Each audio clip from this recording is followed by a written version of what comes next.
করার ন্যায্য অধিকারী হলো একটি নির্বাচিত গণপ্রতিনিধি। শুধু শুধু আর সময় ক্ষেপণ করবেন না। এই কয় মাসেই বোঝা গেছে আপনাদের দৌড় কতটুকু। বিএনপির স্থায়ী কমিটির সদস্য মেজর অব হাফিজ উদ্দিন আহমেদ আজ এক উত্তেজনাপূর্ণ বক্তব্যে ঘোষণা করেছেন, আমরা চাই সুষ্ঠু ও দ্রুত নির্বাচন। আমাদের দাবি, এটা এখনই হতে হবে। তিনি আরও দাবি করেছেন, নির্বাচনী সংস্কারের জন্য ৩ মাস যথেষ্ট, জনগণের সরকার আসুক, আর সময় নষ্ট করবেন না। তার এই মন্তব্যে উত্তাল হয়ে উঠেছে রাজনীতি। এদিন ঢাকা রিপোর্টার্স ইউনিটিতে অনুষ্ঠিত একটি আলোচনা সভায় তিনি বলেন, ৭১ সালে আমরা যুদ্ধ করেছি, কারণ তখন নির্বাচিত সরকার ছিল না।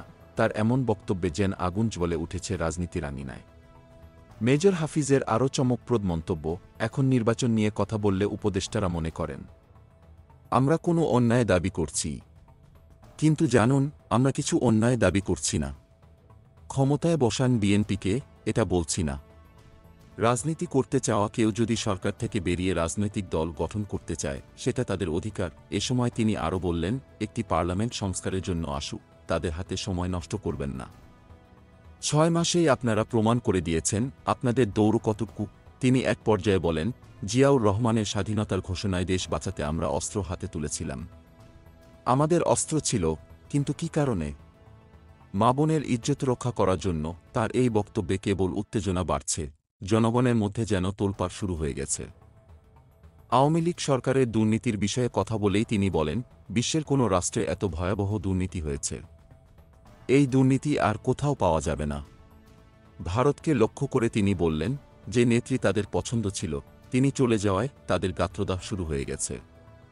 এখন তারা বাংলাদেশের ভিতরে প্রবেশ করে আম গাছ কেটে নিয়ে যাচ্ছে, সীমান্তে কাঁটাতারের বেড়া দিতে চাচ্ছে।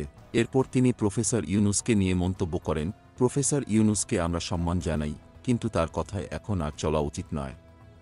মেজর হাফিজ আরও বললেন, জিয়াউর রহমানকে আমরা সম্মান করি, তিনি ছিলেন এক দেশপ্রেমিক এবং সততার প্রতীক। এমন সময় মেজর হাফিজ এক বিস্ফোরক মন্তব্য করেন, প্রোক্লেমেশন শব্দটা এখন যেন আবারও শোনা যাচ্ছে, মনে হচ্ছে বাংলাদেশ নতুন করে স্বাধীন হল। যারা মুক্তিযুদ্ধে হাসতে হাসতে জীবন দিয়েছেন, তাদের অবমাননা করা হচ্ছে।